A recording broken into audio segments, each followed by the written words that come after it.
Capela Virtual Audiolivros Católicos. O Manuscrito do Purgatório. Se você ainda não ouviu os vídeos anteriores, ouça, que eles são uma introdução para o diálogo que está acontecendo aqui. O diálogo é entre uma alma do purgatório, uma irmã que já faleceu, e uma irmã que está viva e que mora no convento. 1879. Retiro de setembro. Nós vemos São Miguel como se veem os anjos. Eles não têm corpo. São Miguel vem ao purgatório buscar todas as almas que já estão purificadas, porque é ele quem as conduz ao céu. Sim, é verdade, ele está entre os serafins, como me disse o Monsenhor. É o primeiro anjo do céu. Nossos anjos da guarda vêm também nos ver, mas São Miguel é muito mais belo do que todos eles. Quanto à Santíssima Virgem, nós a vemos com todo o seu corpo. Ela vem ao purgatório nas suas festas e volta para o céu com muitas almas. Enquanto ela está conosco, não sofremos. São Miguel a acompanha, mas enquanto São Miguel está só, nós sofremos como sempre. Quando eu vos falei do grande e do segundo purgatório, era para vos fazer compreender. Eu queria dizer que há diferença de graus no purgatório. Assim eu chamo o grande purgatório o lugar onde estão as almas mais culpadas, onde eu fiquei 2 anos, sem poder dar nenhum sinal dos meus tormentos. Pois, no ano em que eu comecei a me queixar que eu ainda estava no grande purgatório, quando comecei a vos falar. No segundo purgatório é sempre o purgatório, mas que, no entanto, é diferente do primeiro. Sofre-se também, porém menos do que no primeiro purgatório. Finalmente, há um terceiro lugar, que é o purgatório do desejo. Lá não há fogo. Lá estão as almas que não desejaram bastante o céu e que não amaram bastante a Deus, neste mundo. Eu estou agora lá neste momento. E nestes 3 purgatórios há ainda graus. À medida que uma alma se purifica, sofre menos, e já não sofre os mesmos tormentos. Tudo está em proporção às faltas que devem expiar. O retiro foi bom. Há de produzir muitos frutos. O diabo é que não está contente. O bom Deus ama muito o padre que vos pregou o retiro. Dizei ao bom padre que eu agradeço o momento que prometeu rezar por mim na Santa Missa. Da minha parte, não serei ingrata. Pedirei a Deus que lhe conceda as graças que ele necessita. Fizestes muito bem em lhe dizer esta tarde tudo o que vos disse. Foi São Miguel quem vo-lo enviou. A comunidade aproveitou, mas ele veio aqui principalmente para vós. São Miguel, a quem amais e que vos protege, quis que fosse um dos seus missionários que soubesse tudo o que vos disse. Deus tem um desígnio nisso. Conhecereis também mais tarde. Mais tarde também poderei lhes dar algumas novas mais precisas sobre São Miguel. Vós me perguntais se o Padre P é agradável a Deus? Eis o que deveis dizer-lhe, que ele continue a proceder como fez até aqui. O que Deus mais gosta nele é a sua pureza de intenção, o seu espírito interior e a grande bondade para com as almas. Dizei-lhe que ele continue a se unir mais ao coração de Jesus. Quanto mais íntima for esta união, mais a sua vida toda será proveitosa e suas ações serão proveitosas para as almas e meritórias para o céu. Eu não espero dele uma perfeição comum, que ele recomende nas missões e retiros o oferecimento das ações do dia, porque no mundo, e mesmo nas comunidades, não se pensa bem nisso, e muitas ações boas não terão recompensa no último dia, porque não foram oferecidas a Deus antes de serem executadas. Que ele não perca nunca a coragem, embora veja que seus esforços não produzem o que deseja. Pense ele que Deus fica satisfeito com seus trabalhos, ainda que tenha conseguido dar a um coração um quarto de hora de amor de Deus que seja. Pedi muito por mim, a fim de que logo alcance o objeto de meus longos e tão grandes desejos. Eu vos hei de ser muito mais útil no céu do que aqui. Tivestes um bom pensamento de me convidar no encerramento do retiro para adorar Jesus presente em vosso coração durante a ação de graças depois da comunhão. Se já o tivesseis feito até agora, eu teria tido muito mais alívio. Fazei também assim antes de todas as vossas orações. Depois, oferecerei um pouco do vosso trabalho por mim. Eu tenho um desejo tão grande de ver a Deus. Eu espero, há muito tempo, um pouco mais de amor em tudo o que fazeis. Quanto mais uma alma ama Jesus, tanto mais as suas orações e ações são meritórias diante dele. No céu, só o amor é que há de ser recompensado. Tudo que for feito com outra intenção será nulo e, por conseguinte, perdido. Amai então a Jesus como ele quer ser amado. Com isso, eu sinto um grande alívio. Deus está um pouco mais contente comigo nesses dias? Perguntou a irmã viva para a alma. E a resposta: sim, ele está muito contente convosco, porque lhe procurastes agradar mais. Já notastes como ele é bom? Não vos deu tanto prazer também nesses dias? Pois bem, eis como ele há de proceder sempre para convosco. Quanto mais fizerdes por ele, mais ele fará por vós. Sou tão feliz ao ver que realmente quereis trabalhar para a vossa perfeição, e se fosse preciso ficar mais tempo no purgatório, eu o faria de boa vontade, se soubesse que por este sofrimento alcançaria que chegasseis ao estado em que Deus vos quer para cumprir os desígnios que tem sobre vós. Não olheis nunca para trás, para examinar muito o vosso procedimento. Entregai tudo nas mãos de Deus e caminhai sempre avante. Vossa vida deve resumir em 2 palavras: sacrifício e amor. Sacrifício e amor. Sacrifício e amor. Sacrifício de manhã à noite e, ao mesmo tempo, amor. Se soubesseis o que é o bom Deus, não haveria sacrifício que não quisesseis fazer, o sofrimento que não quisesseis padecer para o ver 1 minuto somente. E então ficaríeis bem satisfeita, bem consolada, ainda que nunca mais tivesseis de vê-lo. Que não será então vê-lo por toda a eternidade? 13 de agosto. Qual é o melhor meio de glorificar a São Miguel?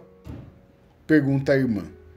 E a resposta da alma: o mais eficaz de o glorificar no céu e na terra é recomendar quanto possível a devoção às almas do purgatório e fazer conhecer a grande missão que ele tem junto às almas sofredoras. Ele é o encarregado de levá-las do lugar da expiação e introduzi-las depois da satisfação no céu, morada eterna. Cada vez que uma alma vem aumentar o número dos eleitos, Deus é glorificado por ela e esta glória, de certo modo, reflete sobre o glorioso ministro do céu. É uma honra para ele apresentar ao Senhor as almas que irão cantar infinitas misericórdia e unir seu reconhecimento aos dos eleitos por toda a eternidade.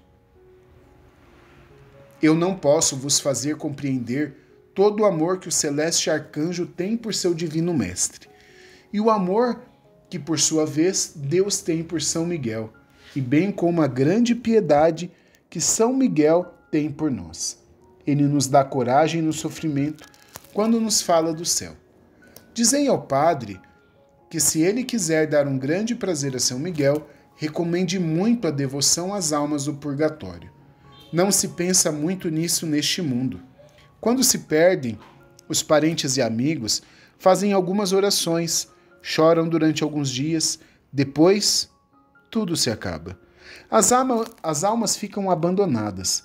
É verdade que elas merecem muito porque não rezaram pelos mortos quando na terra, e o divino juiz só nos dá no outro mundo o que fazemos nesse. As pessoas que deixaram esquecidas as almas do purgatório serão esquecidas também. Mas se lhe tivessem dado a inspiração de rezar pelos defuntos e lhe feito conhecer o que é o purgatório, talvez elas tivessem procedido de outra maneira, de modo muito diferente. Quando Deus o permite, podemos nos comunicar diretamente com o arcanjo, à mesma maneira dos espíritos e com as almas que se comunicam entre si. Como se festeja São Miguel no purgatório? Perguntou a irmã. Resposta. No dia de sua festa, São Miguel vem ao purgatório e volta para o céu com muitas almas, principalmente as almas que lhe tiveram devoção na terra. Que glória recebe São Miguel na sua festa na terra? Resposta. Quando se faz a festa de um santo na terra, ele recebe no céu uma glória acidental. Ainda mesmo que não o festejem na terra, em memória de alguma ação especial heróica que praticou neste mundo, ou da glória que deu a Deus em alguma ocasião, nessa época recebe no céu uma recompensa especial, que consiste numa maior glória acidental, junta com a que lhe dão na terra. A glória acidental que recebe São Miguel é superior a todos os outros santos, porque essa glória de que vos falo é proporcionada à grandeza do mérito daquele que a recebe, como também o valor da ação que mereceu esta recompensa. Conheceis as coisas da terra? Pergunta a irmã. E a alma responde: eu não as conheço senão quanto Deus o quer. O meu conhecimento é muito restrito. Conheço alguma coisa da comunidade e é só. Não sei o que se passa na alma das outras pessoas, à exceção da vossa. E isso porque Deus o permitiu para a vossa perfeição. O que vos digo algumas vezes de pessoas particulares, e ainda vos direi, Deus me fez conhecer no momento, mas fora disso, não sei mais de coisa alguma. Certas almas têm conhecimento mais e mais extensos do que eu. Tudo isso é proporcionado ao mérito. Quanto aos graus do purgatório, eu vos posso falar deles, pois eu passei por lá. No grande purgatório há diferentes graus. No mais profundo e baixo, no que mais se sofre, e que é um inferno momentâneo, lá estão os pecadores que cometeram enormes crimes durante a vida, e que a morte os surpreendeu neste estado sem que tivessem tempo de se penitenciarem. Salvaram-se por milagre, muitas vezes pelas orações dos parentes e de pessoas piedosas. Algumas vezes nem puderam se confessar, e o buldo o julgou condenado, mas o bom Deus, cuja misericórdia é infinita, lhes deu no momento da morte a contrição necessária para se salvarem, tendo em vista algumas ações boas que praticaram na vida. Para essas almas, o purgatório é terrível, é um inferno, exceto isto, que no inferno se amaldiçoa a Deus, enquanto que no purgatório o bendizem e agradecem por terem sido salvos. Logo em seguida, vêm as almas que sem terem cometido grandes crimes, foram indiferentes para com Deus. Não cumpriram o dever pascal e, convertidas da hora da morte, nem puderam às vezes comungar. E no purgatório se encontram em penitência da sua longa indiferença. Sofrem penas inauditas, abandonadas, sem orações, e se fazem orações por ela, não as podem aproveitar. Depois, enfim, há ainda o purgatório das religiosas e dos religiosos tíbios, que se esqueceram dos seus deveres, indiferentes para com Jesus. Padres que não exerceram seu ministério com reverência devida à majestade divina e não fizeram as almas que lhe foram confiadas amar bem a Deus. Eu estou neste grau. No segundo purgatório se encontram as almas que morreram culpadas de pecados veniais não expiados antes da morte, ou então em pecados mortais perdoados, mas os quais não satisfizeram inteiramente a justiça divina. Há também no purgatório diferentes graus segundo aos méritos das pessoas. Assim, o purgatório das pessoas consagradas e que receberam maiores graças é mais longo e mais penoso do que das pessoas do mundo. Finalmente, o purgatório do desejo, que se chama o átrio ou vestíbulo do céu, poucas pessoas o evitam. Para o evitar é mister ter desejado ardentemente o céu e tendo em vista Deus, a presença e a visão de Deus. É raro isso, porque muitas pessoas, mesmo muito piedosas, têm medo de Deus e não desejam bastante o céu com ardor. Este purgatório tem seu martírio bem doloroso, como os outros. Estar privado da visita do bom Jesus, que sofrimento! Conhecei-vos umas às outras no purgatório? Pergunta a irmã.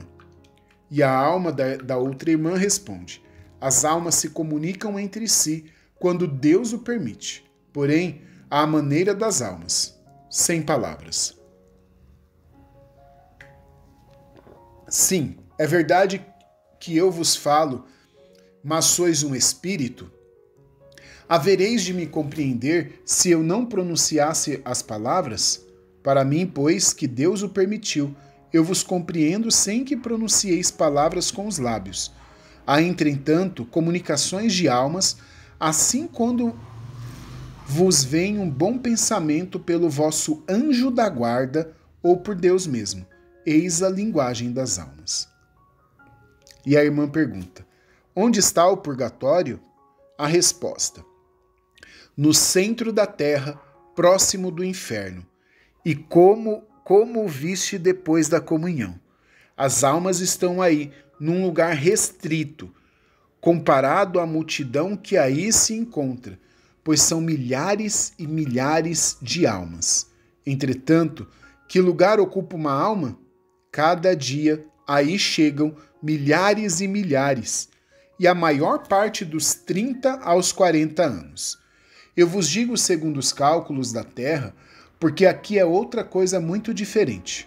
Ah, se soubessem e pensassem o que é o purgatório, se soubessem que amargura pensar que a gente aqui está por própria culpa. Estou aqui há 8 anos e parece-me que há 10.000 anos.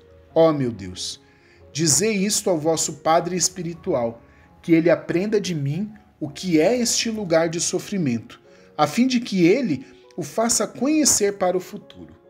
Ele há de experimentar por ele mesmo quanto é proveitosa a devoção às almas do purgatório.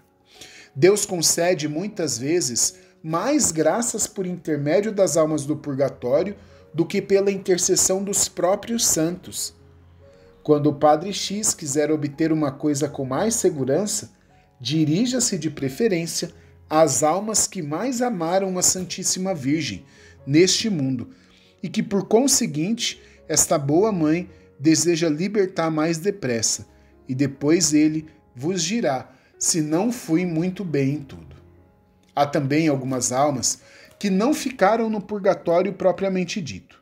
Assim, por exemplo, eu vos acompanho por toda parte, e quando repousais, eu sofro mais, pois fico no purgatório. Outras almas fazem às vezes o seu purgatório nos lugares onde pecaram, aos pés dos santos altares, onde se encontra o Santíssimo Sacramento. Mas não importa o lugar onde se encontram, porque levam com elas o sofrimento, embora sejam estes menos intensos do que no purgatório mesmo. O padre tem razão quando vos diz que não deveis procurar senão a vontade de Deus em tudo o que fazeis. Será para vós felicidade ver a vontade de Deus em tudo o que acontece, sofrimentos ou alegrias. Tudo vem igualmente de Jesus.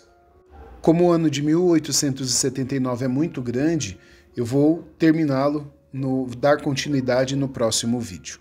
Não deixe de dar o seu like e comentar aqui embaixo de onde é que você ouve este livro. E se você ouviu este aqui primeiro, tem as primeiras partes aqui dentro dessa mesma playlist. Deus te abençoe e viva Cristo Rei.